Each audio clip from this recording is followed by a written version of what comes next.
ಈ ಕಾರ್ಯಕ್ರಮದ ಪ್ರಾಯೋಜಕರು ಜೈನ್ ಇರಿಗೇಷನ್ ಸಿಸ್ಟಮ್ಸ್ ಲಿಮಿಟೆಡ್, ಜಾಗತಿಕ ತುಂತುರು ಮತ್ತು ಹನಿ ನೀರಾವರಿ ಉಪಕರಣಗಳ ಉತ್ಪಾದಕರು, ಬೇಸಾಯ ತಂತ್ರಜ್ಞಾನ ನಿರೂಪಕರು ಹಾಗೂ ರೋಗರಹಿತ ಟಿಶ್ಯೂ ಕಲ್ಚರ್ ಗಿಡಗಳು. CPCRI ಅಥವಾ ಕೇಂದ್ರೀಯ ತೋಟಗಾರಿಕಾ ಬೆಳೆಗಳ ಸಂಶೋಧನಾ ಸಂಸ್ಥೆ ಅದರ ಹಲವಾರು ತೋಟಗಾರಿಕಾ ಬೆಳೆಗಳ ಬಗ್ಗೆ ಕಾರ್ಯನಿರ್ವಹಿಸ್ತಾ ಇದೆ, ಸಂಶೋಧನೆಗಳನ್ನು ಮಾಡ್ತಾ ಇದೆ. ಮುಖ್ಯವಾಗಿ ತೆಂಗು, ಅಡಿಕೆ, ಕೋಕೋ ಮತ್ತು ಇತ್ತೀಚೆಗೆ ಪಾಲ್ಮೈರಾ ಅಂತ ಒಂದು ತೆಂಗಿನ ಜಾತಿಯ ಸಸ್ಯಗಳ ಬಗ್ಗೆ, ಮರಗಳ ಬಗ್ಗೆ ಸಂಶೋಧನೆಯನ್ನು ಮಾಡ್ತಾ ಇದೆ.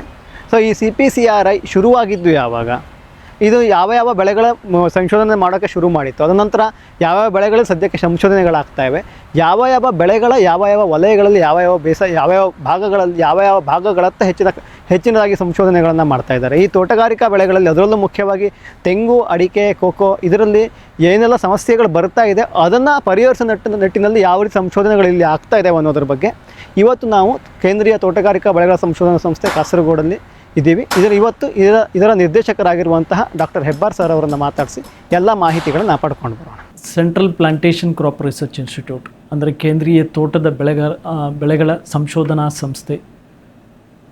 ಇದು 1916 ಅಂದರೆ ಈಗ 109 ವರ್ಷದ ಹಿಂದೆ ಸ್ಟಾರ್ಟ್ ಆಗಿತ್ತು.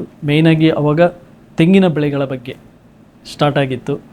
ಇದು ಈಗ ನಮ್ಮ Indian council of agriculture research ಅಂದರೆ ಮಿನಿಸ್ಟ್ರಿ ಆಫ್ ಅಗ್ರಿಕಲ್ಚರ್ ಮತ್ತು ಫಾರ್ಮರ್ಸ್ ವೆಲ್ಫೇರ್ ಅದ್ರ ಕೆಳಗಡೆ ಬರುತ್ತೆ. ಇಂಡಿಯನ್ ಕೌನ್ಸಿಲ್ ಆಫ್ ಅಗ್ರಿಕಲ್ಚರ್ ರಿಸರ್ಚಲ್ಲಿ ಇದು ಒಂದು ಪ್ರೀಮಿಯರ್ ಇನ್ಸ್ಟಿಟ್ಯೂಟ್. 113 ಇನ್ಸ್ಟಿಟ್ಯೂಟ್ಗಳಿದ್ದಾವೆ. ಅದರಲ್ಲಿ ಇದು ಒಂದು ಪ್ರೀಮಿಯರ್ ಇನ್ಸ್ಟಿಟ್ಯೂಟ್ ಆಗಿ ಈಗ ಮೇಯ್ನ್ ಆಗಿಬಿಟ್ಟು ತೆಂಗು, ಅಡಿಕೆ, ಕೊಕ್ಕೋ ಮತ್ತು ಈಗ ನಾವು ಪಾಲ್ಮಿರಾ ಅಂತ ಇನ್ನೊಂದು ಕ್ರಾಪನ್ನು ಇನ್ಕ್ಲೂಡ್ ಮಾಡಿದ್ದೀವಿ. 1970ರವರೆಗೆ ಇದು ಬೇರೆ ಬೇರೆ ಇದು ಕಮಿಟಿ ಅಥವಾ ಇದು ಸಂಸ್ಥೆಗಳಲ್ಲಿ ಬೇರೆ ಬೇರೆ ಹೆಸರಲ್ಲಿ ಇದು ಕೆಲಸ ಮಾಡ್ತಾಯಿತ್ತು. 1970ರಲ್ಲಿ ನಾವು ಇದನ್ನು Indian council of agriculture research ಕೆಳಗಡೆ ತಂದ್ವಿ. ಆ ಟೈಮಿನಲ್ಲಿ ಈ ಇನ್ಸ್ಟಿಟ್ಯೂಟಲ್ಲಿ ತೆಂಗು ಮತ್ತು ಅಡಿಕೆ ಬಿಟ್ಟು ಈ ಸ್ಪೈಸಸ್ಸು, ಆಯಿಲ್ ಪಾಮು, ಕ್ಯಾಶು ಇದೆಲ್ಲ ಬೇರೆ ಬೇರೆ ತಳಿಗಳು ಅಥವಾ ಈ ಕ್ರಾಪ್ಗಳು ಇದೇ ಸಂಸ್ಥೆ ಕೆಳಗಡೆ ಇದ್ದವು. ಬಟ್ ಆಮೇಲೆ ಒಂದೊಂದಾಗಿ ಈ ಎಲ್ಲ ಕ್ರಾಪ್ಗಳು ಅದು ಈಗ DCR ಪುತ್ತೂರು ಅಂತ ಡೈರೆಕ್ಟರೇಟ್ ಆಫ್ ಕ್ಯಾಶ್ಯೂ ರಿಸರ್ಚ್ ಆಯಿತು, Indian institute of spices research ಸ್ಪೈಸಸ್ಸಿಗೆ ಆಯಿತು, ಅದೇ ಥರ Indian institute of oil palm research ಅಂತ ಆಯಿಲ್ ಪಾಮಿಗೆ ಸಪ್ರೇಟ್ ಇನ್ಸ್ಟಿಟ್ಯೂಟ್ ಆಯಿತು. ಅದೆಲ್ಲ ಇದೇ ಇನ್ಸ್ಟಿಟ್ಯೂಟ್ ಕೆಳಗಡೆ ಇದ್ದು. ನಮ್ಮದು ಮೇಯ್ನ್ ಉದ್ದೇಶ ಅಂದರೆ ಈಗ ಯಾವ ಥರ ಸಂಶೋಧನೆ ಮಾಡಿಬಿಟ್ಟು ರೈತರಿಗೆ ಹೆಲ್ಪ್ ಆಗಬೇಕು. ಆ ನಿಟ್ಟಿನಲ್ಲಿ ಈಗ ನಮ್ಮ CPCRI ಕೆಳಗಡೆ 5 ಡಿವಿಷನ್ಗಳಿದ್ದಾವೆ. ಮೊದಲನೇದಾಗಿ CPCRI ಹೆಡ್ ಕ್ವಾರ್ಟರ್ಸ್ ಇರೋದು ಕಾಸರಗೋಡಲ್ಲಿ. ಆಮೇಲೆ ಇದ್ರ ಕೆಳಗಡೆ ಈಗ 2 ರೀಜನಲ್ ಸ್ಟೇಷನ್ ಇದ್ದಾವೆ. ಒಂದು ಕಾಯಂಗುಲಂ ಅಂತ, ಅದು ಸದರ್ನ್ ಕೇರಳದಲ್ಲಿ. ಅದು ಮೇಯ್ನಾಗಿ ಈ ರೋಗ ಮತ್ತು ಕೀಟದ ಬಗ್ಗೆ, ತೆಂಗಿಗೆ ಬರುವ ರೋಗ ಮತ್ತು ಕೀಟದ ಬಗ್ಗೆ ಸಂಶೋಧನೆ ಮಾಡ್ತಾರಲ್ಲಿ. ವಿಟ್ಲದಲ್ಲಿ ನಮ್ಮ ಕರ್ನಾಟಕದಲ್ಲಿ ಮೇಯ್ನಾಗಿ ಕೊಕ್ಕೋ ಮತ್ತು ಅಡಿಕೆ ಬಗ್ಗೆ ಸಂಶೋಧನೆ ಆಗ್ತಾಯಿದೆ. ಆಮೇಲೆ 3 ರಿಸರ್ಚ್ ಸೆಂಟರ್ಸ್ ಇದ್ದಾವೆ. ಒಂದು ಕಾಹಿಕುಚಿ ಅಂತ, ಅದು ಗೌಹಾಟಿಯಲ್ಲಿದೆ. ಅದು ಮೇಯ್ನ್ ಆಗಿಬಿಟ್ಟು ನಮ್ಮ ಈ ನಾರ್ತ್ ಈಸ್ಟರ್ನ್ ರೀಜನ್ನಿಗೆ ಏನೇನು ತೆಂಗು, ಅಡಿಕೆ ಮತ್ತು ಕೊಕ್ಕೋದಲ್ಲಿ ಸಂಶೋಧನೆ ಆಗಬೇಕು ಆ ರೀಜನ್ನಿಗೆ ಅದು ಮೇಯ್ನ್ ಆಗಿದೆ. ಒಂದು ಮೋಹಿತ್ ನಗರ್ ಅಂತ, ಅದು ಸ್ವಲ್ಪ ತೆರಾಯಿ ರೀಜನ್ ಅಂತ, ಹಿಲ್ಲಿ ರೀಜನ್ಗೆ, ವೆಸ್ಟ್ ಬೆಂಗಾಲ್ ಇರ್ಬೋದು ಮತ್ತು ಅದರ ಅಕ್ಕಪಕ್ಕದ ತೆರಾಯಿ ರೀಜನ್ನಿಗೆ ಅಲ್ಲಿ ಬೇಕಾದಂಥ ಸಂಶೋಧನೆಗೆ ಮೋಹಿತ್ ನಗರದಲ್ಲಿದೆ. ಆಮೇಲೆ ಇನ್ನೊಂದು ಇಂಟರ್ನ್ಯಾಷನಲ್ ಜೀನ್ ಬ್ಯಾಂಕ್, ಅದು ನಮ್ಮ ಕಿಡುವಲ್ಲಿದೆ, ಸುಬ್ರಹ್ಮಣ್ಯದ ಹತ್ರ. ಅಲ್ಲಿ 320 ಎಕರೆಯಲ್ಲಿ ಬೇರೆ ಬೇರೆ ದೇಶದಿಂದ ಬಂದಂಥ ಬೇರೆ ಬೇರೆ ತೆಂಗಿನ ತಳಿಗಳು 465 ಜರ್ಮ್ ಪ್ಲಾಸಮ್ ಇದೆ. ಅದನ್ನೆಲ್ಲ ಅಲ್ಲಿ ಕಲ್ಟಿವೇಟ್ ಮಾಡ್ತಾಯಿದ್ದೀವಿ. ಸೊ ಇದ್ರದ್ದು ಮೇಯ್ನ್ ಎಲ್ಲದ್ದು ಹೆಡ್ ಕ್ವಾರ್ಟರ್ಸ್ ಇರೋದು ಕಾಸರಗೋಡಲ್ಲಿ. ಕಾಸರಗೋಡಲ್ಲಿ ಮೇಯ್ನಾಗಿ 5 ಡಿವಿಷನ್ಗಳಿದ್ದಾವೆ. ಒಂದು ಕ್ರಾಪ್ ಇಂಪ್ರೂವ್ಮೆಂಟ್ ಅಂತ, ಅದರಲ್ಲಿ ನಾವು ಹೊಸ ತಳಿಗಳು, ಅದರಲ್ಲಿ ಕೋಕೋನಟ್ಟಲ್ಲಿ ಮೇಯ್ನಾಗಿ ವೆರೈಟೀಸ್ ಮತ್ತು ಹೈಬ್ರಿಡ್ಸು. ಈಗ ಆಲ್ರೆಡಿ ನಮ್ಮ ಹತ್ರ 24 ವೆರೈಟೀಸ್ ಮತ್ತು ಹೈಬ್ರಿಡ್ಸ್ ಆಲ್ರೆಡಿ ನಾವು ಪ್ರೊಡ್ಯೂಸ್ ಮಾಡಿದ್ದೀವಿ. ಅದು ಬೇರೆ ಬೇರೆ ರೀಜನಿಗೆ ಬೇರೆ ಬೇರೆ ಪರ್ಪಸ್ಸಿಗಿರ್ಬೋದು. ಕೆಲವು ಓನ್ಲಿ ಕೊಬ್ಬರಿ ಪರ್ಪಸ್ಸಿಗಿರ್ಬೋದು, ಇನ್ನು ಕೆಲವು ಕೊಬ್ಬರಿ ಮತ್ತು ಎಳನೀರು 2 ಪರ್ಪಸ್ಸಿಗೆ. ಈಗ ನೀರಕ್ಕಾಗಿ ನಾವು ಹೊಸ ವೆರೈಟಿಗಳನ್ನು ಡೆವಲಪ್ಮೆಂಟ್ ಮಾಡ್ತಾಯಿದ್ದೀವಿ. ಅದೇ ಥರ ಈಗ ಇನ್ನು ಫ್ಯೂಚರಲ್ಲಿ ನಮ್ಮ ಮೇಯ್ನ್ ಪರ್ಪಸ್ ಏನಂದರೆ ಯಾವ ಥರ ಇಂಡಸ್ಟ್ರಿ ಅಥವಾ ಪ್ರೊಸೆಸಿಂಗ್ಗೆ ಬೇಕಾದಂಥ ವೆರೈಟಿಗೆ ಈಗ ನಾವು ಅದಕ್ಕೆ ಬೇಕಾಗಿದ್ದ ಟ್ರೀಟ್ಗಳನ್ನೆಲ್ಲ ಹುಡುಕ್ತಾ ಇದ್ವಿ. ಆ ಥರದ ಜೆನೋಟೈಪ್ ಡೆವಲಪ್ ಆಗ್ತಾಯಿದೆ. ಆಮೇಲೆ ಎರಡನೇದಾಗಿ ನಮ್ಮದು ಟಿಶ್ಯೂ ಕಲ್ಚರ್, ಯಾವ ಥರ ಕ್ವಾಲಿಟಿ ಪ್ಲ್ಯಾಂಟಿಂಗ್ ಮೆಟೀರಿಯಲ್ ಪ್ರೊಡ್ಯೂಸ್ ಮಾಡಬೇಕು, ಮಾಸ್ ಮಲ್ಟಿಪ್ಲಿಕೇಶನ್ ಅಂತ. ಅದರಲ್ಲಿ ತೆಂಗಲ್ಲಿ ನಾವು ಅಷ್ಟು ಸಕ್ಸಸ್ಫುಲ್ಲಾಗಿ ಮಾಡಲಿಕ್ಕಾಗಿಲ್ಲ, ಬಟ್ ನಮ್ಮ ರಿಸರ್ಚ್ ನಡೀತಾ ಇದೆ. ಒಂದು ಸ್ವಲ್ಪ ಎಲ್ಲೋ ಈ ರೂಟಿಂಗಲ್ಲಿ ನಮಗೆ ಸ್ವಲ್ಪ ಪ್ರಾಬ್ಲಮ್ ಆಗ್ತಾಯಿದೆ. ಆ ರೂಟಿಂಗ್ ಒಂದು ಸಕ್ಸಸ್ ಆಯ್ತು ಅಂದರೆ ತೆಂಗಿನಲ್ಲಿಯೂ ನಾವು ಟಿಶ್ಯೂ ಕಲ್ಚರ್ಡ್ ಪ್ಲ್ಯಾಂಟನ್ನು ತಯಾರು ಮಾಡ್ಬೋದು. ಇನ್ನೊಂದು ಅಡಿಕೆಯಲ್ಲಿ ನಮಗೆ ಮೇಯ್ನಾಗಿ ಬೇಕಾಗಿತ್ತು, ನಿಮಗೆ ಗೊತ್ತಿದೆ ಒಂದು ಪ್ರಾಬ್ಲಮ್ ನಮಗೆ YLD ಅಂತ, ಯೆಲ್ಲೋ ಲೀಫ್ ಡಿಸೀಸ್ ಅಂತ. ಸೊ ಅದಕ್ಕೆ ಇನ್ಫ್ಯಾಕ್ಟ್ ಅದು ಫೈಟೋಪ್ಲಾಸ್ಮಲ್ ಡಿಸೀಸ್ ಅಂತ ನಾವು ಹೇಳ್ತಾ ಇದ್ದೀವಿ. ಸೊ ಫೈಟೋಪ್ಲಾಸ್ಮಲ್ ಡಿಸೀಸ್ ಆದರೆ ಅದಕ್ಕೆ ಕ್ಯೂರ್ ಇಲ್ಲ, ಅದೊಂಥರ ಕ್ಯಾನ್ಸರ್ ಇದ್ದಾಗೆ. ಸೊ ಹಾಗಾಗಿ ಅದನ್ನು ನಾವು ಏನಾದರೂ ಮಾಡಿ ರೋಗ ನಿರೋಧಕ ಇದು ಮಾಡಬೇಕಂದ್ರೆ ಮೇಯ್ನಾಗಿ ಟಿಶ್ಯೂ ಕಲ್ಚರ್ ಬೇಕು. ನಾವು ಯಾವ ಹಾಟ್ ಏರಿಯಾದಲ್ಲಿ ಕೆಲವು ಪ್ಲ್ಯಾಂಟ್ಗಳು ಟಾಲರೆಂಟ್ ಆಗಿರ್ತವೆ, ಆ ಪ್ಲ್ಯಾಂಟ್ಗಳನ್ನ ಸೆಲೆಕ್ಟ್ ಮಾಡಿಬಿಟ್ಟು ಅದನ್ನು ಮಲ್ಟಿಪ್ಲೈ ಮಾಡಬೇಕಾದ್ರೆ ನಮಗೆ ಮೇಯ್ನಾಗಿ ಟಿಶ್ಯೂ ಕಲ್ಚರ್ ಬೇಕಿತ್ತು. ಟಿಶ್ಯೂ ಕಲ್ಚರಲ್ಲಿ ಇಷ್ಟೊತ್ತರೆಗೆ ಸ್ವಲ್ಪ ಪ್ರಾಬ್ಲಮ್ ಇತ್ತು, ಹಾರ್ಡನಿಂಗ್ ಇದು ಸ್ವಲ್ಪ ಪ್ರಾಬ್ಲಮ್ ಆಗ್ತಾಯಿತ್ತು. ಆ ರೂಟ್ ಬಂದರೂ ಆ ರೂಟಿಂದ ಪುನಃ ನಾವು ಫೀಲ್ಡಿಗೆ ತೊಗೊಂಡೋದಾಗ ಅದು ಸಕ್ಸಸ್ ಆಗ್ತಾ ಇರಲಿಲ್ಲ. ಬಟ್ ಈಗ ನಾವು ಒಂದು ಹೊಸ ಟೆಕ್ನಾಲಜಿ ಮಾಡಿದ್ದೀವಿ. ಸೊ ಈ ಹೊಸ ಟೆಕ್ನಾಲಜಿಯಿಂದ ಈಗ ನಾವು ಆ ಹಾರ್ಡನಿಂಗಲ್ಲಿ ಏನು ಪ್ರಾಬ್ಲಮ್ ಇತ್ತು ಆ ಪ್ರಾಬ್ಲಮ್ ಈಗ ಸಾಲ್ವ್ ಮಾಡಿದ್ದೀವಿ. ಅದೇ ಥರ ಇನ್ನೊಂದು ಅಡಿಕೆಯಲ್ಲಿ ನಮಗೆ ಬೇಕಾಗಿದ್ದು ಈ ಡ್ವಾರ್ಫ್. ಈ ಹೈಟಿಂದಾಗಿ ರೈತರಿಗೆ ಭಾಳ ಕಷ್ಟ ಆಗ್ತಾಯಿತ್ತು ಮ್ಯಾನೇಜ್ ಮಾಡೋದು, ಅಥವಾ ಏನೇ ಆಪ್ರೇಷನ್ ಮಾಡಬೇಕಾದ್ರೂ ಕಷ್ಟ ಆಗ್ತಾಯಿತ್ತು. ಡ್ವಾರ್ಫ್ಸಲ್ಲಿ ಭಾಳ ಪ್ರಾಮಿಸಿಂಗ್ ಇತ್ತು. ಬಟ್ ಡ್ವಾರ್ಫ್ಸಲ್ಲಿ ಒಂದು ಪ್ರಾಬ್ಲಮ್ ಏನಿತ್ತು ಅಂದರೆ ನಾವು ಈ ಹೈಬ್ರಿಡ್ ಡೆವಲಪ್ಮೆಂಟ್ ಮಾಡಿದ್ರಲ್ಲಿ ಭಾಳ ಸೆಗ್ರಿಗೇಷನ್ ಆಗ್ತಾಯಿತ್ತು, ಯೂನಿಫಾರ್ಮಿಟಿ ಇರಲಿಲ್ಲ. ಸೊ ಈಗ ನಾವು ಆ ಟಿಶ್ಯೂ ಕಲ್ಚರ್ ಒಂದು ಸಲ ನಮ್ಮದು ಸಕ್ಸಸ್ ಆಯಿತು ಅಂದರೆ ನಾವು ತೊಗೊಂಡ್ಬಿಟ್ಟು ಟ್ರೂ ಟು ಟೈಪ್ ಪ್ಲ್ಯಾಂಟನ್ನು ನಾವು ಡೆವಲಪ್ಮೆಂಟ್ ಮಾಡ್ಬೋದು. ಸೊ ಈಗ ಆ ನಿಟ್ಟಿನಲ್ಲಿ ನಮ್ಮದು ಈಗ ರಿಸರ್ಚ್ ಆಗಿದೆ. ಸೊ ಹಾಗಾಗಿ ಅದೊಂದು ಪ್ರಾಮಿಸಿಂಗ್ ಟೆಕ್ನಾಲಜಿಗೆ ಆಗಿ ಬರ್ತಾ ಇದೆ. ವಿಶ್ವದಾದ್ಯಂತ ಪೇಟೆಂಟ್ ಪಡೆದ ನ್ಯಾನೋ ತಂತ್ರಜ್ಞಾನದಲ್ಲಿ ತಯಾರಾದ ನೂವಾಲ್ಗಿ ದ್ರಾವಣ. ನೂವಾಲ್ಗಿ ಉಪಯೋಗಿಸಿದ ಮೇಲೆ ತುಂಬ ಇಳುವರಿನೂ ಬಂದಿದೆ. ಕಾಳುಮೆಣಸಿಗಂತೂ ಭಾಳ ಚೆನ್ನಾಗಿ ಬರುತ್ತೆ. ರೇಷ್ಮೆ ಎಲೆನೂ ಚೆನ್ನಾಗಿ ಬರ್ತದೆ. ಗಿಡಗಳು ತುಂಬ ಚೆನ್ನಾಗಿ ಬೆಳವಣಿಗೆ ಆಯಿತು. ಯಾವುದೇ ರಾಸಾಯನಿಕ ಅಥವಾ ವಿಶೇಷ ಗೊಬ್ಬರಗಳ ಗೊಡವೆ ಇಲ್ಲದೆ ಎಲ್ಲ ಬೆಳೆಗಳಲ್ಲಿ ಉತ್ತಮ ಗುಣಮಟ್ಟದ ಅಧಿಕ ಫಸಲನ್ನು ಪಡೆಯಿರಿ. ಯಾವಾಗಲೂ ನನ್ನ ಇರೋವರೆಗೂ ನೀವು ಅಲ್ಲಿಗೆ ಅಂತೂ ಬಿಟ್ಟು ಬಾಳಲ್ಲ ಅಂತ ಒಂದು ಭರವಸೆ ಕೊಡ್ತೀನಿ. ಬ್ಯಾರಿಕ್ಸ್ ಹಂಟರ್ ಫೆರ್ಮೋನ್ ಟ್ರಾಪ್ಸ್ನೊಂದಿಗೆ ರೇನೋಸಾರಸ್ ದುಂಬಿ ಮತ್ತು ಕೆಂಪು ಮೂತಿ ಹುಳುಗಳಿಂದ ತೆಂಗು, ತಾಳೆ, ಅಡಿಕೆ ಮರಗಳ ಸಂರಕ್ಷಣೆ. ತರಕಾರಿ ಮತ್ತು ಹಣ್ಣಿನ ಬೆಳೆಗಳಲ್ಲಿ ಹಣ್ಣಿನ ನೊಣಗಳ ನಿಯಂತ್ರಣಕ್ಕೆ ಬ್ಯಾರಿಕ್ಸ್ ಕ್ಯಾಚ್ ಫ್ರೂಟ್ ಫ್ಲೈ ಹಾಗೂ ವೆಜಿಟೇಬಲ್ ಫ್ಲೈ ಟ್ರ್ಯಾಪ್. ರಸ ಹೀರುವ ಕೀಟಗಳನ್ನು ಹಿಡಿಯಲು ಬಣ್ಣದ ಕ್ರೋಮ್ಯಾಟಿಕ್ ಸ್ಟಿಕ್ಕಿ ಟ್ರ್ಯಾಪ್ಸ್. ಪೇಟೆಂಟ್ ಹೊಂದಿದ ತಂತ್ರಜ್ಞಾನ, ದೀರ್ಘಕಾಲದವರೆಗೂ ಬಾಳಿಕೆ. ಕೀಟನಾಶಕಗಳಿಗೆ ಪರ್ಯಾಯ, ಪರಿಸರಕ್ಕೆ ಪೂರಕ. ಸುಸ್ಥಿರ ಸಾವಯವ ಕೃಷಿಗಾಗಿ ಬ್ಯಾರಿಕ್ಸ್. ಫ್ಯೂಚರ್ ಬಯೋಟೆಕ್ ಸಾವಯವ ಕೃಷಿಯ ವೇಗವರ್ಧಕ. ಪೋಷಕಾಂಶ ಪೂರೈಕೆಗೆ NPK ಕಲ್ಚರ್, ವ್ಯಾಮ್, PSP ಮತ್ತು KMB. ಜೈವಿಕ ರೋಗ ಕೀಟ ನಿಯಂತ್ರಣಕ್ಕೆ ಟ್ರೈಕೋಡರ್ಮಾ, ಸೂಡೋಮನಾಸ್. ಸಾವಯವ ಗೊಬ್ಬರ ಉತ್ಪಾದನೆಗೆ ಕಾಂಪೋಸ್ಟ್ ಕಲ್ಚರ್. ಹೂವು ಕಾಯಿ ಉದುರುವ ಸಮಸ್ಯೆಗೆ ಕಾಮಧೇನು ಮತ್ತು ಸತ್ವ. ಮಣ್ಣಿನ ಆರೋಗ್ಯ ವೃದ್ಧಿಗೆ ಫ್ಯೂಚರ್ ಬಯೋಟೆಕ್, ಧಾರವಾಡ. ಗಿಳಿ, ನವಿಲು, ಕಾಗೆ, ಮೈನಾ ಮುಂತಾದ ಹಕ್ಕಿಗಳ ಉಪಟಳ ಹಣ್ಣು, ಕಾಳು, ಧಾನ್ಯದ ಬೆಳೆಗಳಲ್ಲಿ ಮಿತಿಮೀರಿದೆ. ತಮಟೆ, ಪಟಾಕಿ, ಕೂಗು, ರಿಬ್ಬನ್ ಇದೀಗ ಕೆಲಸ ಮಾಡುತ್ತಿಲ್ಲ. ಹಕ್ಕಿ ಬೆದರಿಸಿ ಓಡಿಸಲು ಬಂದಿರುವ ವೈಜ್ಞಾನಿಕ ಉಪಾಯ ಗ್ರಸ್ ಇಕೋ ಸೈನ್ಸಸ್ನವರ ಜೈವಿಕ ಧ್ವನಿ ತಂತ್ರಜ್ಞಾನ. ಅತ್ಯಲ್ಪ ಖರ್ಚಿನಲ್ಲಿ ಸುಸ್ಥಿರ ಪರಿಹಾರ, ದೀರ್ಘಕಾಲ ಪರಿಣಾಮಕಾರಿ. ದಾಳಿಂಬೆ, ಸೀಬೆ, ಮಾವು, ಚಿಕ್ಕು ಇತ್ಯಾದಿಗಳನ್ನು ಪ್ರಾಣಿ ಪಕ್ಷಿಗಳಿಂದ ರಕ್ಷಿಸಿಕೊಳ್ಳಿ. ಗ್ರಸ್ eco sciences. Jain irrigation systems limited ಭಾರತದ ಹನಿ ನೀರಾವರಿ ತಂತ್ರಜ್ಞಾನದ ಪ್ರಥಮ ಪ್ರವರ್ತಕ. ಜಗತ್ತಿನ ಅತಿ ದೊಡ್ಡ ಸ್ಪ್ರಿಂಕ್ಲರ್ಸ್ ಉತ್ಪಾದಕ ಕಂಪನಿ. ಸಂರಕ್ಷಿತ ಕೃಷಿಯಲ್ಲಿ ಹಸಿರು ಮನೆಗಾಗಿ ಮಿಸ್ಟರ್, ಫಾಗರ್, ಫ್ಯಾನ್ ಮತ್ತು ಪ್ಯಾಡ್ ಹಾಗೂ ನೆರಳು ಮನೆ. ಸ್ವಯಂ ಚಾಲಿತ ನೀರಾವರಿ ವ್ಯವಸ್ಥೆ ಮತ್ತು ರಸಾವರಿ ತಂತ್ರಜ್ಞಾನ. ಕೃಷಿಯಲ್ಲಿ ನೀರಿನ ಸಮರ್ಪಕ ಬಳಕೆ ಹಾಗೂ ಉಳಿತಾಯಕ್ಕೆ ಮತ್ತೊಂದು ಹೆಸರು ಜೈನ್.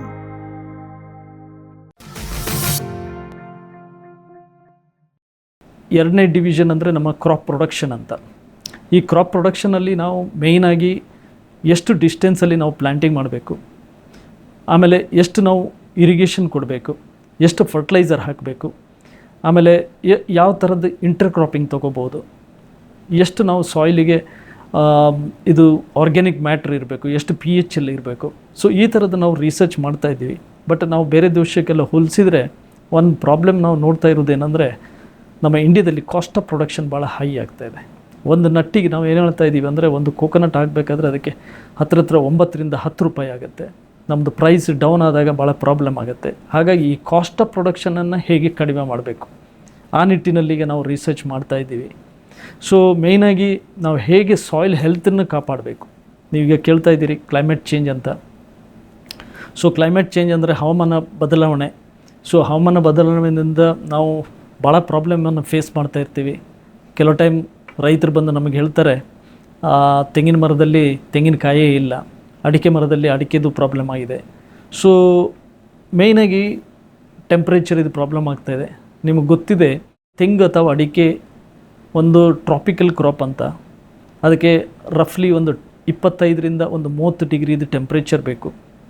ಬಟ್ ಈಗ ಕೆಲವು ಟೈಮ್ ಟೆಂಪ್ರೇಚರ್ ಸಡನ್ನಾಗಿ 35-40 ಡಿಗ್ರಿವರೆಗೂ ಹೋಗ್ತಾ ಇದೆ. ಆ ಥರದ ಕ್ಲೈಮೇಟಿಗೆ ನಮ್ಮ ಕೋಕೋನಟ್ ಅಥವಾ ಅಡಿಕೆ ಸೂಟ್ ಆಗಿಲ್ಲ. ನಾವು ಅದನ್ನು ಹೇಗೆ ಅಡಾಪ್ಟೇಬಲ್ ಮಾಡಬೇಕು. ಈಗ ಒಂದು ಸಲ ನೀವು ತೆಂಗು ಅಥವಾ ಅಡಿಕೆ ಹಾಕಿದರೆ ಅದು 35ರಿಂದ 40 ವರ್ಷ ಇರುತ್ತೆ ಕಡಿಮೆ ಅಂದರು.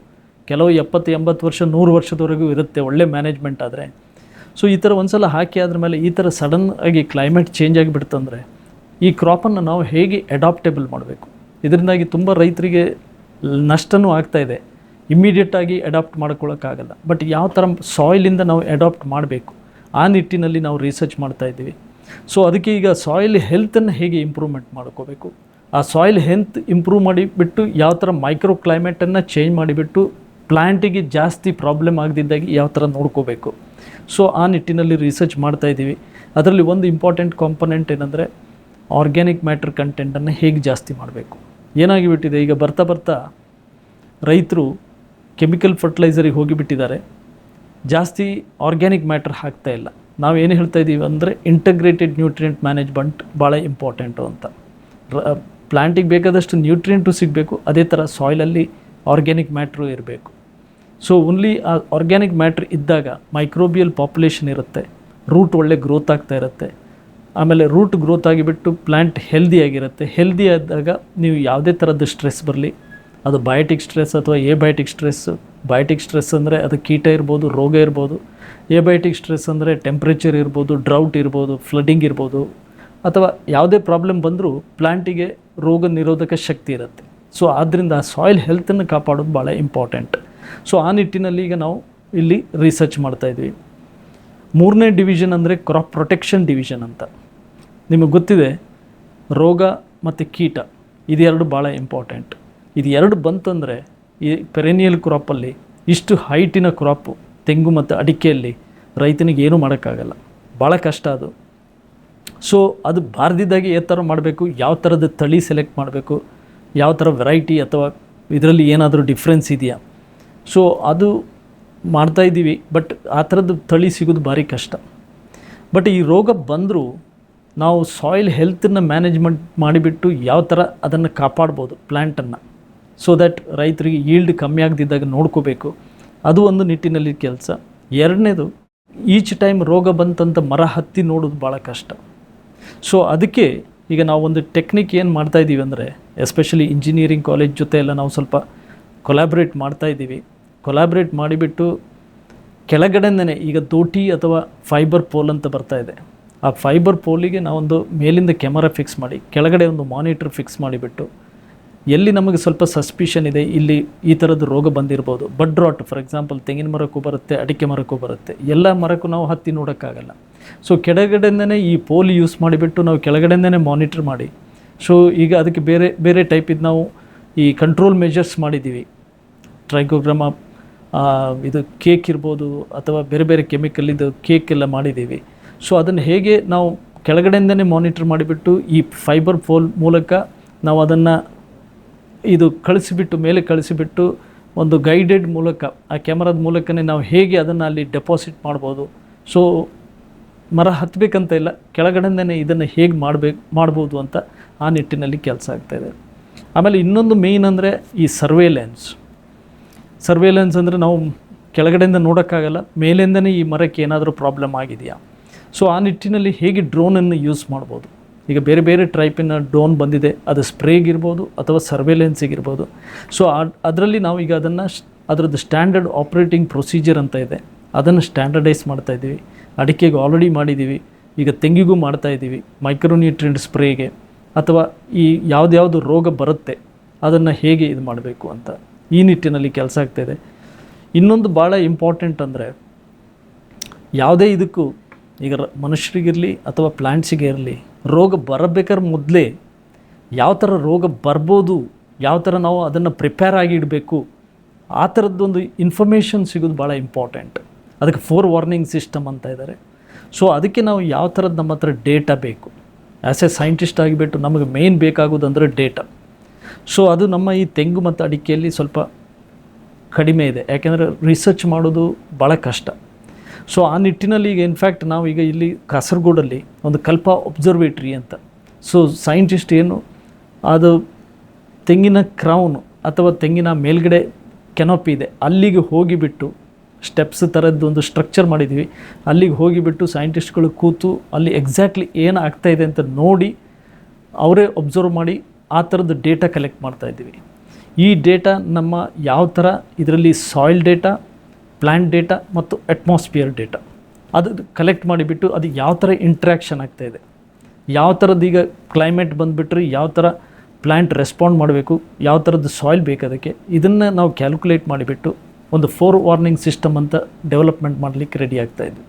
ಇದು ಒಂದು ಸಲ ನಮ್ಮ ಹತ್ರ ಇದ್ದರೆ, ಸಪೋಸ್ ನಮಗೀಗ ಒಂದು ಮೆಟ್ರಿಯಾಲಜಿಕಲ್ ಡಿಪಾರ್ಟ್ಮೆಂಟಿಂದ ಇದು ಸಿಕ್ತು, ಅವರು ಮೊದಲೇ 4 ವಾರ್ನಿಂಗ್ ಮಾಡಿದರು, ಈ ಥರ ವಿಂಡ್ ಬರುತ್ತೆ, ಈ ಥರ ಟೆಂಪ್ರೇಚರ್ ಬರಲಿಕ್ಕೆ ಸಾಧ್ಯತೆ ಇದೆ ಇನ್ನೊಂದು 15 ಡೇಸಲ್ಲಿ ಅಂದರೆ, ಸೊ ನಾವು ಯಾವ ಥರ ನಾವು ಪ್ಲ್ಯಾಂಟನ್ನು ಆ ಥರ ಅದನ್ನು ತಯಾರು ಮಾಡಬೇಕು, ಅದಕ್ಕೆ ಯಾವ ಥರ ಇರಿಗೇಷನ್ ಕೊಡಬೇಕು, ಯಾವ ಥರ ಫರ್ಟಿಲೈಸರ್ ಹಾಕಬೇಕು, ಆ ನಿಟ್ಟಿನಲ್ಲಿ ನಾವು ತಯಾರು ಮಾಡಿದರೆ ನಮ್ಮ ಪ್ಲ್ಯಾಂಟ್ ಬೆಟರ್ ಅಡಾಪ್ಟ್ ಆಗಿಬಿಟ್ಟು ಸಸ್ಟೈನಬಲ್ ಈಲ್ಡ್ ಕೊಡಲಿಕ್ಕೆ ಹೆಲ್ಪ್ ಆಗುತ್ತೆ.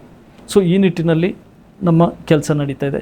ಮತ್ತು ಈಗ ಒಂದು ಲಾಸ್ಟ್ 10 ವರ್ಷದಿಂದ ನೀವು ನೋಡಿದರೆ ಈಗ ನಮ್ಮ ಟೋಟಲ್ ನಮ್ಮ ಥಿಂಕಿಂಗ್, ಈ ರಿಸರ್ಚ್ ಏನಿದೆ ಫುಲ್ ಚೇಂಜ್ ಆಗ್ತಾಯಿದೆ. ಇಷ್ಟೊತ್ತರೆಗೆ ನಾವು ಮೇಯ್ನಾಗಿ ಯಾವ ಥರ ತಳಿ ಬೇಕು, ಯಾವ ಥರ ಸಾಯಿಲ್ ಬೇಕು, ಯಾವ ಥರ ಪ್ಲ್ಯಾಂಟ್ ಹೆಲ್ತ್ ಮ್ಯಾನೇಜ್ಮೆಂಟ್ ಮಾಡಬೇಕಂತ ಥಿಂಕ್ ಮಾಡ್ತಾಯಿದ್ದೀವಿ. ಈಗ ನಮ್ಮ ಸ್ವಲ್ಪ ಪರ್ಸೆಪ್ಷನ್ ಅಥವಾ ನಮ್ಮ ಥಿಂಕಿಂಗ್ ಯಾವ ಥರ ರೈತನಿಗೆ ಲಾಭ ಆಗಬೇಕಂತ ನೋಡ್ತಾ ಇದ್ದೀವಿ. ಅದಕ್ಕೆ ನಮ್ಮ ಮೇನ್ ಪರ್ಪಸ್ ಏನಂದರೆ ವ್ಯಾಲ್ಯೂ ಎಡಿಷನ್ ಅಂತ ಅಥವಾ ಮೌಲ್ಯವರ್ಧನೆ, ಅದ್ರ ಬಗ್ಗೆ ಗಮನ ಕೊಡ್ತಾ ಇದ್ದೀವಿ. ಈಗ ತೆಂಗಿನಲ್ಲೇ ನೀವು ತೊಗೊಂಡ್ರೆ ನೂರಾರು ಪ್ರಾಡಕ್ಟ್ಸ್ಗಳಿದ್ದಾವೆ. ಮೊದಲು ನಾವು ಏನು ಮಾಡ್ತಾಯಿದ್ವಿ ಅಂದರೆ, ಒಂದು ತೆಂಗಿನಕಾಯಿ ಬಂದರೆ ಅದನ್ನು ಮೇಯ್ನಾಗಿ ಒಂದು ಸಾಂಬಾರು ಮಾಡ್ತಾಯಿದ್ದೀವಿ ಅಥವಾ ಎಣ್ಣೆ ಎಕ್ಸ್ಟ್ರಾಕ್ಟ್ ಮಾಡಿಬಿಟ್ಟು ಹೆಚ್ಚಿನವರು ಅದನ್ನು ಮಾರಾಟ ಮಾಡ್ತಾಯಿದ್ರು. ಆವಾಗ ಜಾಸ್ತಿ ಲಾಭ ಸಿಗ್ತಾ ಇರಲಿಲ್ಲ. 10 ರೂಪಾಯಿ ಅಂದರೆ 10 ರೂಪಾಯಿಗೆ ಅವ್ರು ಮಾರಾಡ್ತಾಯಿದ್ರು. ಈಗ ನಮ್ಮ ಉದ್ದೇಶ ಏನಂದರೆ ಆ 10 ರೂಪಾಯಿಂದ ಹೇಗೆ ಅದನ್ನು 15 ರೂಪಾಯಿಗೆ ಮಾಡಬೇಕು, ಅದಕ್ಕೆ ಮೌಲ್ಯವರ್ಧನೆ ಅಂತ. ನಮ್ಮ ಇನ್ಸ್ಟಿಟ್ಯೂಟಲ್ಲಿ ಇನ್ನು ತೆಂಗಿನಲ್ಲಿ ಇನ್ಫ್ಯಾಕ್ಟ್ ಈಗ 3 ಥರದ್ದು ಮೌಲ್ಯವರ್ಧನೆ ಮಾಡ್ತಾಯಿದ್ದೀವಿ. ಅದು ಒಂದು ಆ ತೆಂಗಿನಿಂದ ಬರುವಂಥ ರಸ ಅಥವಾ ನಾವು ಕಲ್ಪರಸ ಅಥವಾ ನೀರ ಅಂತ ಹೇಳ್ತಾಯಿದ್ದೀವಿ. ಅದನ್ನು ಹೇಗೆ ನಾವು ಎಕ್ಸ್ಟ್ರಾಕ್ಟ್ ಮಾಡಿಬಿಟ್ಟು ಅದನ್ನು ಹೇಗೆ ನಾವು ಒಂದು ಬಿವರೇಜಾಗಿ ಯೂಸ್ ಮಾಡ್ಬೋದು, ಅಥವಾ ಅದನ್ನು ಪುನಃ ಪ್ರೋಸೆಸ್ ಮಾಡಿಬಿಟ್ಟು ಅದರಲ್ಲಿ ಯಾವ ಥರದ ಮೌಲ್ಯವರ್ಧನೆ, ಅದು ಕೋಕೋನಟ್ ಶುಗರ್ ಇರ್ಬೋದು, ಕೋಕೋನಟ್ ಜಾಗರಿ ಇರ್ಬೋದು, ಅಥವಾ ಅದರಲ್ಲಿ ಒಂದು ಕಾನ್ಸಂಟ್ರೇಟ್ ಅಂತ ಬರ್ತಾಯಿದೆ, ಅದನ್ನು ಯಾವ ಥರ ಮಾಡ್ಬೋದು. ನಿಮಗೆ ಗೊತ್ತಿದೆ ಈಗ ಬೇರೆ ಬೇರೆ ರಾಜ್ಯದಲ್ಲಿ ಎಲ್ಲೆಲ್ಲಿ ಈ ತೆಂಗನ್ನು ಬೆಳೀತಾ ಇದ್ದಾರೆ, ಅವರು ಬೇರೆ ಬೇರೆ ಪ್ರಾಡಕ್ಟ್ ಮಾಡಿಬಿಟ್ಟು ಒಂದು 60ರಿಂದ 70 ಕಂಪನೀಸ್ ಆಲ್ರೆಡಿ ನಮ್ಮ ಹತ್ರ MOU ಮಾಡ್ಕೊಂಡ್ಬಿಟ್ಟು ಈ ಟೆಕ್ನಾಲಜಿಯನ್ನು ಅಳವಡಿಸ್ಕೊಂಡ್ಬಿಟ್ಟು ಬೇರೆ ಬೇರೆ ಪ್ರಾಡಕ್ಟ್ ಮಾಡಿಬಿಟ್ಟು ಬೇರೆ ಇನ್ಫ್ಯಾಕ್ಟ್ ನಾಟ್ ಓನ್ಲಿ ನಮ್ಮಲ್ಲಿ ಮಾತ್ರ ಅಲ್ಲ ಎಕ್ಸ್ಪೋರ್ಟು ಮಾಡ್ತಾ ಇದ್ದಾರೆ. ಆಮೇಲೆ 2ನೇದು ಪ್ರಾಡಕ್ಟ್ ಬಂದಾಗ ಎಳನೀರು. ಸೊ ಎಳನೀರು ಬಂದಾಗ ಅದು ಮುಂಚೆ ನಾವು ಜಸ್ಟ್ ಎಳನೀರಂತ ಮಾಡ್ತಾಯಿದ್ವಿ. ಹೆಚ್ಚಿನವರು ಎಳನೀರು ಇದು ಕಟಾವು ಮಾಡಿ ಮಾರಕ್ಕೆ ಹೋಗ್ತಾ ಇರಲಿಲ್ಲ, ತೆಂಗಿನಕಾಯಿ ಮಾರ್ತಾಯಿದ್ರು. ನಾವು ನೋಡಿದಾಗ ಈಗ ಒಂದು ಯಾವ ಥರದ ಮೌಲ್ಯವರ್ಧನೆ ಅಂದರೆ, ಈ ಎಳ್ನೀರಿಗೆ ಹೋದಾಗ ಒಂದು ಸ್ವಲ್ಪ ಅವರಿಗೆ ರೇಟ್ ಜಾಸ್ತಿ ಸಿಗುತ್ತೆ. ಇನ್ನೊಂದು ನಮ್ಮಲ್ಲಿ ರಿಸರ್ಚ್ ಮಾಡಿ ನಾವು ಇತ್ತೀಚೆಗೆ ಏನು ಫೈಂಡ್ ಔಟ್ ಮಾಡಿದ್ದಾರೆ, ಆ ಎಳ್ನೀರಿಗೆ ನಾವು ಹಾರ್ವೆಸ್ಟ್ ಮಾಡಿದಾಗ ಸೇಮ್ ಮರ 100 ತೆಂಗಿನಕಾಯಿ ಕೊಡ್ತಾಯಿದ್ರೆ ಅದೀಗ 125ರಿಂದ 130 ತೆಂಗಿನಕಾಯಿ ಕೊಡುತ್ತೆ. 25ರಿಂದ 30% ಎಕ್ಸ್ಟ್ರಾ ಈಲ್ಡ್ ಬೇರೆ ಕೊಡುತ್ತೆ. ಸೊ ಅದೊಂದು ಲಾಭ.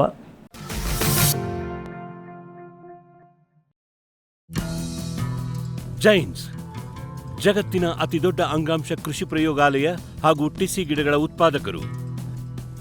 ಸಮೃದ್ಧ ಇಳುವರಿಗೆ ಜೈನ್ ಜೀನೇನ್, ಯಾಲಕ್ಕಿ, ನೇಂದ್ರನ್ ಹಾಗೂ ಕೆಂಪು ಬಾಳೆ ಸಸಿಗಳು, ದಾಳಿಂಬೆ, ಭಗವತಳಿಯ ರೋಗಮುಕ್ತ ಸಸಿಗಳು, ಲಕ್ನೋ 49 ಪೇರಳೆ, ಸ್ಟ್ರಾಬೆರಿ ಇತ್ಯಾದಿ ಗಿಡಗಳು ಯೋಗ್ಯ ಬೆಲೆಯಲ್ಲಿ. ಅಂಗಾಂಶ ಕೃಷಿಯ ಜಾಗತಿಕ ಬ್ರ್ಯಾಂಡ್ ಜೈನ್. ಮಂಗ, ಹಂದಿ, ಕಾಡೆಮ್ಮೆ, ಜಿಂಕೆ, ಆನೆ ಮುಂತಾದ ವನ್ಯಪ್ರಾಣಿಗಳ ಕಾಟದಿಂದ ಬೇಸತ್ತಿದ್ದೀರಾ? ಚಿಂತಿಸಬೇಡಿ. ಗ್ರಾಸ್ ಇಕೋಸೈನ್ಸಸ್ ಅವರ ಜೈವಿಕ ಧ್ವನಿ ತಂತ್ರಜ್ಞಾನ ನಿಮ್ಮ ನೆರವಿಗಿದೆ. ಕಾಫಿ, ಕೋಕೋ, ತೆಂಗು, ಅಡಿಕೆ, ದಾಳಿಂಬೆ, ಬಾಳೆ, ಹೂ, ಹಣ್ಣು, ತರಕಾರಿ, ಭತ್ತ, ಕಬ್ಬು ಬೆಳೆ ಸಂರಕ್ಷಿಸಿ. ಅಂತಾರಾಷ್ಟ್ರೀಯ ತಂತ್ರಜ್ಞಾನ, ಕೈಗೆಟುಕುವ ಬೆಲೆ. ಏರ್ಪೋರ್ಟ್ ಅಳವಡಿಸಿದ ತಂತ್ರಜ್ಞಾನ ಈಗ ನಿಮ್ಮ ತೋಟ ರಕ್ಷಣೆಗೆ. Gross ಇಕೋಸೈನ್ಸಸ್.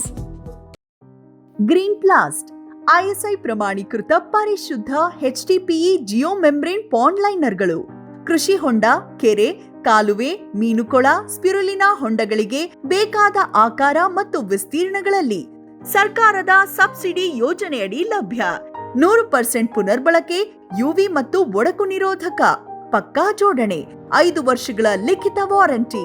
Green plast. Megha solar energy solutions. ಸುಲಭ ಲಭ್ಯ, ಕೈಗೆಟುಕುವ, ಸ್ವತಂತ್ರ, ಸುಸ್ಥಿರ ಭವಿಷ್ಯದ ಗ್ರೀನ್ ಎನರ್ಜಿ ಉಪಾಯ. ನಿರಂತರ ಉಚಿತ ನೀರಾವರಿಗೆ Megha solar pump set, roof top solar, solar CC camera ಮತ್ತು ಸೋಲಾರ್ ಬೀದಿ ದೀಪಗಳು, ಡ್ರಿಪ್, ಸ್ಪ್ರಿಂಕ್ಲರ್, ಇರಿಗೇಷನ್ ಮತ್ತು ಫರ್ಟಿಗೇಷನ್ ಆಟೋಮೇಷನ್. ತೋಟಗಾರಿಕೆ, ಕ್ರೆಡಲ್ ಹಾಗೂ ಸೂರ್ಯಘರ್ ಸಬ್ಸಿಡಿ ಯೋಜನೆಯಡಿ ಅಂಗೀಕೃತ. ಮೇಘಾ ಆಗ್ರೋಟೆಕ್. ಸಮೃದ್ಧ ಸಾವಯವ ಗೊಬ್ಬರ, MSGP ಮತ್ತು KCDC ಉತ್ಪಾದನೆ, ಫಾರ್ಮ್ ಟಿವಿಯಿಂದ ಸರಬರಾಜು. ಅತಿ ಕಡಿಮೆ ಬೆಲೆಗೆ ಅತ್ಯುತ್ತಮ ಗೊಬ್ಬರ. ಇಲ್ಲ ಭಾರಲೋಹ, ಕೃಷಿ ವಿಶ್ವವಿದ್ಯಾಲಯದಿಂದ ಪರೀಕ್ಷಿತ. ಸಾವಯವ ಇಂಗಾಲ, NPK, PH, EC ಎಲ್ಲ ನಿಗದಿತ ಮಿತಿಯಲ್ಲಿ. ಅಡಿಕೆ, ತೆಂಗು, ಬಾಳೆ, ಕಾಫಿ, ದಾಳಿಂಬೆ, ದ್ರಾಕ್ಷಿ, ಕಬ್ಬು, ಭತ್ತ, ಜೋಳ, ಹತ್ತಿ ಹೀಗೆ ಎಲ್ಲಾ ಬೆಳೆಗಳಿಗೂ ಪ್ರಶಸ್ತ. ಜೀವಂತ ಮಣ್ಣು, ಸಮೃದ್ಧ ಬೆಳೆ. ಅತ್ಯಧಿಕ ಲಾಭಕ್ಕೆ ಬಳಸಿ ಸಿಟಿ ಕಾಂಪೋಸ್ಟ್.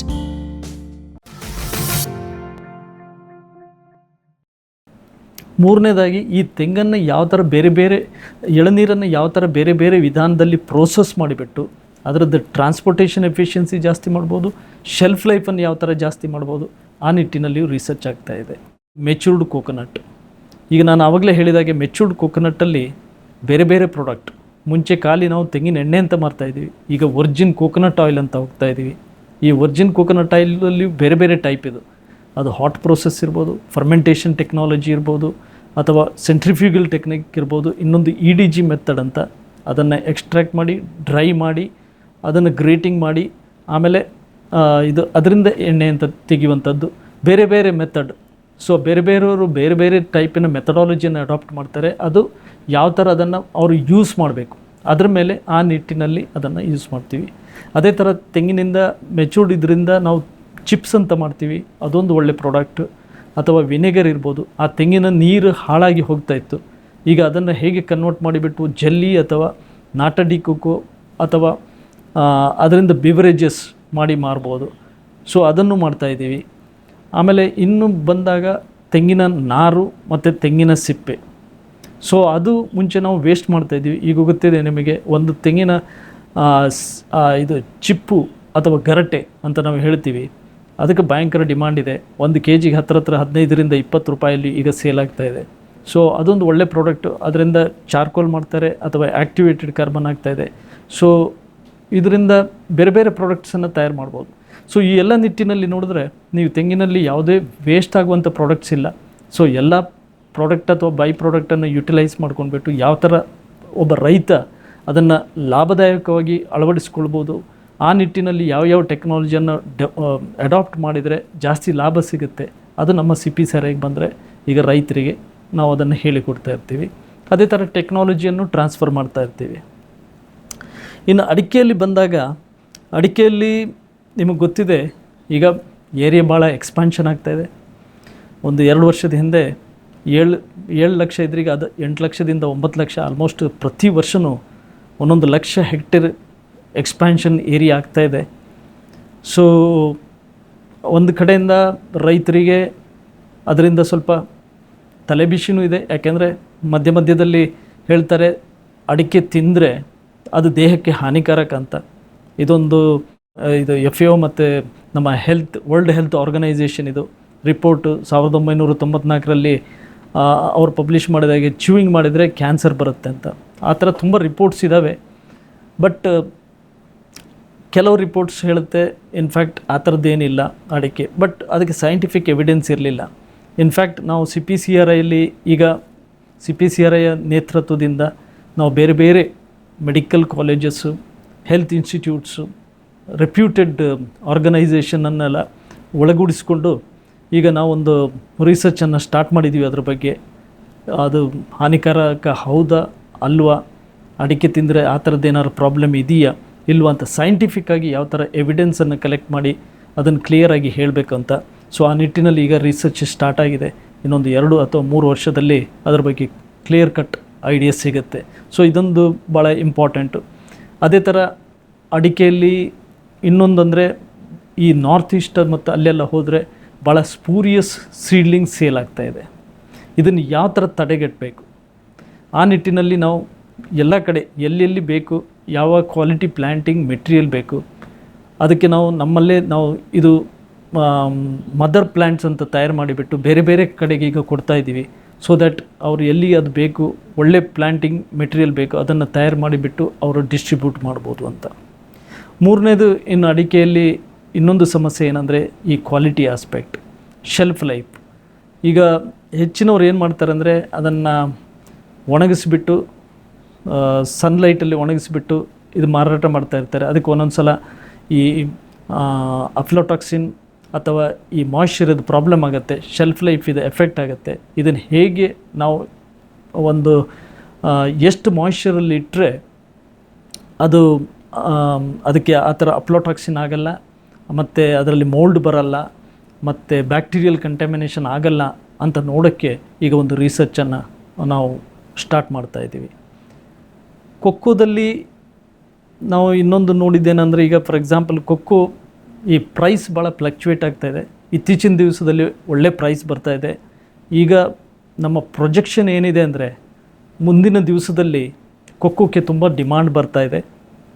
ಯಾಕೆಂದರೆ ಈಗ ನಮ್ಮ ದೇಶದಲ್ಲಿ ನಮಗೆ ಎಷ್ಟು ಕನ್ಸಂಪ್ಷನಿಗೆ ಬೇಕೋ ಅದರದ್ದು ಓನ್ಲಿ 20% ಅಷ್ಟು ಮಾತ್ರ ನಾವು ಇಲ್ಲಿ ಬೆಳೀತಾ ಇದ್ದೀವಿ. ಬೇರೆ ಕಡೆಯಿಂದ ನಾವು ಅದನ್ನು ಆಮದು ಮಾಡ್ತಾ ಇರ್ತೀವಿ. ಈಗ ನಮ್ಮದೊಂದು ಮೇಯ್ನ್ ಪರ್ಪಸ್ ಏನಂದರೆ, ನಮಗೆ ಎಷ್ಟು ಬೇಕೋ ಅಟ್ಲೀಸ್ಟ್ ಅದರದ್ದೊಂದು 50 to 60% ಬೈ ಇನ್ನೇನಾದರೂ ಒಂದು 3 ಅಥವಾ 4 ಇಯರ್ಸಲ್ಲಿ ನಾವು ಅದನ್ನು ಪ್ರೊಡಕ್ಟಿವಿಟಿ ಮತ್ತು ಏರಿಯಾ ಜಾಸ್ತಿ ಮಾಡಿಬಿಟ್ಟು ಪ್ರೊಡಕ್ಷನನ್ನು ಜಾಸ್ತಿ ಮಾಡಬೇಕು. ಆ ನಿಟ್ಟಿನಲ್ಲಿ ಈಗ ಕೆಲವು ಕ್ರಮಗಳನ್ನ ತಗೊಳ್ತಾ ಇದ್ದೀವಿ. ಒಂದು ಸೀಡ್ಲಿಂಗ್ ಪ್ರೊಡಕ್ಷನ್ ಜಾಸ್ತಿ ಮಾಡೋದು, ಇನ್ನೊಂದು ಪಾಲಿಕ್ಲೋನಲ್ ಆರ್ಚರ್ಡ್ಸ್ ಅಂತ ಬೇರೆ ಬೇರೆ ಸ್ಟೇಟಲ್ಲಿ ನಾವು ಈ ಪಾಲಿಕ್ಲೋನಲ್ ಆರ್ಚರ್ಡ್ಸನ್ನು ತಯಾರು ಮಾಡ್ತಾಯಿದ್ದೀವಿ. ಸೊ ದ್ಯಾಟ್ ಅದರಿಂದ ಕ್ವಾಲಿಟಿ ಪ್ಲ್ಯಾಂಟಿಂಗ್ಸ್ ತಯಾರು ಮಾಡಿಬಿಟ್ಟು ಯಾವ ರೈತರಿಗೆ ಎಲ್ಲೆಲ್ಲಿ ಈ ಪ್ಲ್ಯಾಂಟಿಂಗ್ ಮೆಟೀರಿಯಲ್ ಬೇಕೋ ಅದನ್ನು ಸಪ್ಲೈ ಮಾಡುವಂಥದ್ದು. ಯಾಕೆಂದರೆ ನಮ್ಮ ದೇಶದಲ್ಲಿ ಒಂದು ಅಡ್ವಾಂಟೇಜ್ ಏನಂದರೆ, ಬೇಕಾದಷ್ಟು ಜಾಗ ಇದೆ.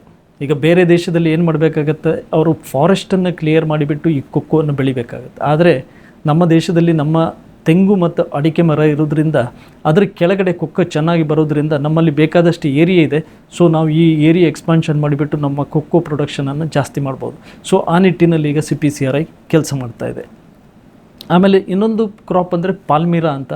ಪಾಲ್ಮಿರಾದಲ್ಲಿ ಇಷ್ಟೊತ್ತರೆಗೆ ಜಾಸ್ತಿ ರಿಸರ್ಚ್ ಆಗಿಲ್ಲ. ಅದರಲ್ಲಿ ಇನ್ಫ್ಯಾಕ್ಟ್ ನೀರ ಅಥವಾ ಪಾಲ್ಮಿರಾ ಜ್ಯೂಸ್ ಅದೊಂದು ಭಾಳ ಇಂಪಾರ್ಟೆಂಟ್ ಪ್ರಾಡಕ್ಟ್ ಅದು. ಸೊ ಅದನ್ನೀಗ ಹೇಗೆ ಸೈಂಟಿಫಿಕಲಿ ಕಲೆಕ್ಟ್ ಮಾಡಬೇಕು, ಅದಕ್ಕೆ ರೈತರು ಏನು ಕೇಳ್ತಾ ಇದ್ದಾರೆ ಅಂದರೆ, ನಮಗೆ ಡ್ವಾರ್ಫ್ ಟ್ರೀ ಕೊಡಿ ಅಂತ. ಈ ಪಾಲ್ಮಿರಾ ಟ್ರೀದಲ್ಲಿ ಒಂದು ದೊಡ್ಡ ಸಮಸ್ಯೆ ಏನಂದರೆ, ಒಂದು ಸಲ ನೀವು ಪ್ಲ್ಯಾಂಟಿಂಗ್ ಮಾಡಿದರೆ ಅದು 15ರಿಂದ 20 ವರ್ಷ ಬೇಕು ಅದಕ್ಕೆ ಫ್ಲವರಿಂಗ್ ಬರಲಿಕ್ಕೆ. ಅರ್ಲಿ ಫ್ಲವರಿಂಗ್ ಮತ್ತು ಇನ್ನೊಂದು ಡ್ವಾರ್ಫ್, ಇದಕ್ಕೆ ಎರಡಕ್ಕೆ ಯಾವ ಥರದ ರಿಸರ್ಚ್ ಬೇಕು, ಯಾವ ಥರದ್ದು ನಾವು ಜರ್ಮ್ಪ್ಲಾಸಮ್ ಕಲೆಕ್ಟ್ ಮಾಡಬೇಕು, ಆ ನಿಟ್ಟಿನಲ್ಲಿ ಈಗ CPCRIಯಲ್ಲಿ ವರ್ಕ್ ಆಗ್ತಾಯಿದೆ. ಸೊ ನಮ್ಮ ಮೇಯ್ನ್ ಪರ್ಪಸ್ ಈಗ CPCRIಯಲ್ಲಿ ಏನಂದರೆ, ರೈತರು ಫೇಸ್ ಮಾಡ್ತಾ ಇರೋದು ನಿಮಗೆ ಗೊತ್ತಿದೆ, ಒಂದು ಮೇಯ್ನ್ ಪ್ರಾಬ್ಲಮ್ ಅಂದರೆ ಕ್ಲೈಮೇಟ್ ಚೇಂಜ್. ಈ ಕ್ಲೈಮೇಟ್ ಚೇಂಜಿಗೆ ಯಾವ ಥರದ್ದು ವೆರೈಟೀಸ್ ಬೇಕು, ಯಾವ ಥರ ಟಾಲರೆಂಟ್ ವೆರೈಟೀಸ್ ಬೇಕು, ಮತ್ತು ಯಾವ ಥರ ಅಡಾಪ್ಟೆಬಿಲಿಟಿ ಬೇಕು. ಸೊ ಇದು ಎರಡರಲ್ಲಿ ನಾವು ವರ್ಕ್ ಮಾಡ್ತಾಯಿದ್ವಿ. ಎರಡನೇ ಪ್ರಾಬ್ಲಮ್ ನಮ್ಮ ಇಂಡಿಯಾದಲ್ಲಿ ನಾವು ಈಗ ನೀವು ನೋಡಿದರೆ ಪ್ಲ್ಯಾಂಟೇಷನಲ್ಲಿ ಇಂಡೋನೇಷ್ಯಾ, ಫಿಲಿಪೈನ್ಸ್, ಶ್ರೀಲಂಕಾ, ಆಮೇಲೆ ಥೈಲ್ಯಾಂಡ್ ಇವರೆಲ್ಲ ಭಯಂಕರ ಪ್ರೊಡಕ್ಷನ್ ಮಾಡಿಬಿಟ್ಟು ಎಕ್ಸ್ಪೋರ್ಟ್ ಮಾಡ್ತಾರೆ. ಬಟ್ ಇಂಡಿಯಾದಲ್ಲಿ ಇದು ಆಗ್ತಾಯಿಲ್ಲ. ಇದು ಯಾಕೆ ಅಂದರೆ ನಮ್ಮದು ಕಾಸ್ಟ್ ಆಫ್ ಪ್ರೊಡಕ್ಷನ್ ಜಾಸ್ತಿ ಇದೆ. ಇದನ್ನು ಹೇಗೆ ಕಡಿಮೆ ಮಾಡಬೇಕು, ಈ ಕಾಸ್ಟ್ ಆಫ್ ಪ್ರೊಡಕ್ಷನನ್ನು, ಆ ನಿಟ್ಟಿನಲ್ಲಿ ನಮ್ಮದು ಮೇನ್ ರಿಸರ್ಚ್. ಮೂರನೇದಾಗಿ ಪ್ಲ್ಯಾಂಟ್ ಹೆಲ್ತ್ ಮ್ಯಾನೇಜ್ಮೆಂಟ್, ನಾಲ್ಕನೇದಾಗಿ ವ್ಯಾಲ್ಯೂ ಎಡಿಷನ್. ಸೊ ಈ ನಿಟ್ಟಿನಲ್ಲಿ ನಾವು CPCRIಯಲ್ಲಿ ಟೋಟಲಾಗಿ ನಮ್ಮದು ರಿಸರ್ಚ್ ಆಗ್ತಾ ಇದೆ. ಸಾಮಾನ್ಯವಾಗಿ ನಾವು ಯಾವುದೇ ರೀತಿಯ ಕೃಷಿ ವಿಜ್ಞಾನ ಕೇಂದ್ರದಲ್ಲಿರ್ಬೋದು ಅಥವಾ ಸಂಶೋಧನಾ ಕೇಂದ್ರಗಳಿಗೆ ಹೋದರೆ ಅಲ್ಲಿನ ಮುಖ್ಯಸ್ಥರನ್ನು ಭೇಟಿಯಾಗಿ ಅವ್ರ ಹತ್ರ ಸರ್ ನೀವು ಈ ರೀತಿ ಒಂದು ಕಾರ್ಯಕ್ರಮಗಳನ್ನು ಕೊಡಬೇಕು, ಪ್ರಾಸ್ತಾವಿಕವಾಗಿ ಒಂದು ಕಾರ್ಯಕ್ರಮ ಹೋಗಬೇಕು ಅಂದರೆ ಆ ಸಂಶೋಧನಾ ಸಂಸ್ಥೆಯ ಬಗ್ಗೆ ಅಥವಾ ಆ ಸಂಶೋಧನಾ ಕೇಂದ್ರಗಳ ಬಗ್ಗೆ, ಕಾಲೇಜ್ ಬಗ್ಗೆ ಇರ್ಬೋದು, ವಿಶ್ವವಿದ್ಯಾಲಯದ ಬಗ್ಗೆ ಇರ್ಬೋದು, ಕೃಷಿ ವಿಜ್ಞಾನ ಕೇಂದ್ರ ಇರ್ಬೋದು, ಅದರ ಬಗ್ಗೆ ರೈತರಿಗೆ ಮೊದಲೊಂದು ಪರಿಚಯ ಮಾಡಿಕೊಟ್ಟು ಆಮೇಲೆ ಅಲ್ಲಿನ ವಿಜ್ಞಾನಿಗಳ ಕಾರ್ಯಕ್ರಮಗಳನ್ನು ಕೊಡೋದು ರೂಢಿ. ಅದಕ್ಕೋಸ್ಕರ ಇವತ್ತು ನಾವು ಕಾಸರಗೋಡಲ್ಲಿರುವಂತಹ ಕೇಂದ್ರೀಯ ತೋಟಗಾರಿಕಾ ಬೆಳೆಗಳ ಸಂಶೋಧನಾ ಸಂಸ್ಥೆಗೆ ಬಂದಾಗ ಇಲ್ಲಿನ ನಿರ್ದೇಶಕರಾಗಿರುವಂತಹ ಡಾಕ್ಟರ್ ಬಾಲಚಂದ್ರ ಹೆಬ್ಬಾರ್ ಸರ್ ಅವ್ರನ್ನ ಕೇಳ್ಕೊಂಡು ಸರ್ ನೀವು ಕೂಡ ಒಂದು ಕಾರ್ಯಕ್ರಮಗಳನ್ನ ಕೊಡಿ ಅಂತ ಅವರು ಕೂಡ ಖುಷಿಯಿಂದ ಒಪ್ಕೊಂಡ್ರು. ಒಟ್ಟಾರೆ ಈ CPCRIಯಲ್ಲಿ ಏನೆಲ್ಲ ಸಂಶೋಧನೆಗಳಾಗ್ತಾ ಇದ್ದಾವೆ, ಯಾವ ಯಾವ ಬೆಳೆಗಳ ಮೇಲೆ ಹೆಚ್ಚಿನ ಕಾನ್ಸಂಟ್ರೇಷನ್ ಇವರು ಮಾಡ್ತಾ ಇದ್ದಾರೆ, ಅಲ್ಲಿ ಏನೆಲ್ಲ ಸಮಸ್ಯೆಗಳಿದ್ದಾವೆ ಆ ಬೆಳೆಗಳಲ್ಲಿ ಅದನ್ನು ಯಾವ ರೀತಿ ಇವರು ಪರಿಹರಿಸ್ತಾ ಇದ್ದಾರೆ, ಪರಿಹರಿಸೋಕ್ಕೋಸ್ಕರ ಏನೆಲ್ಲ ಸಂಶೋಧನೆಗಳು ಮಾಡ್ತಾ ಇದ್ದಾರೆ, ಇನ್ನು ಮುಂದ್ಗಡೆ ಇನ್ನು ಏನೇನು ಮಾಡಬೇಕು ಅಂತಿದ್ದಾರೆ ಅಂತ ಇವತ್ತಿನ ಕಾರ್ಯಕ್ರಮದಲ್ಲಿ ನಮಗೆ ತಿಳಿಸ್ಕೊಟ್ರು. ಇದೇ ರೀತಿ ಕೇಂದ್ರೀಯ ತೋಟಗಾರಿಕಾ ಸಂಶೋಧನಾ ಸಂಸ್ಥೆಗಳ ಹಲವಾರು ವಿಜ್ಞಾನಿಗಳ ಕಾರ್ಯಕ್ರಮ ನಾವು ಮುಂದೆ ಕೊಡೋದಿದೆ, ಅವನ್ನು ಕೂಡ ನಿರೀಕ್ಷಿಸಿ ಅಂತ ಹೇಳ್ತಾ ನಮ್ಮ ಇವತ್ತಿನ ಕಾರ್ಯಕ್ರಮವನ್ನು ಮುಗಿಸೋಣ. ನಮಸ್ಕಾರ. ಈ ಕಾರ್ಯಕ್ರಮದ ಪ್ರಾಯೋಜಕರು ಜೈನ್ ಇರಿಗೇಷನ್ ಸಿಸ್ಟಮ್ಸ್ ಲಿಮಿಟೆಡ್, ಜಾಗತಿಕ ತುಂತುರು ಮತ್ತು ಹನಿ ನೀರಾವರಿ ಉಪಕರಣಗಳ ಉತ್ಪಾದಕರು, ಬೇಸಾಯ ತಂತ್ರಜ್ಞಾನ ನಿರೂಪಕರು ಹಾಗೂ ರೋಗರಹಿತ ಟಿಶ್ಯೂ ಕಲ್ಚರ್ ಗಿಡಗಳು.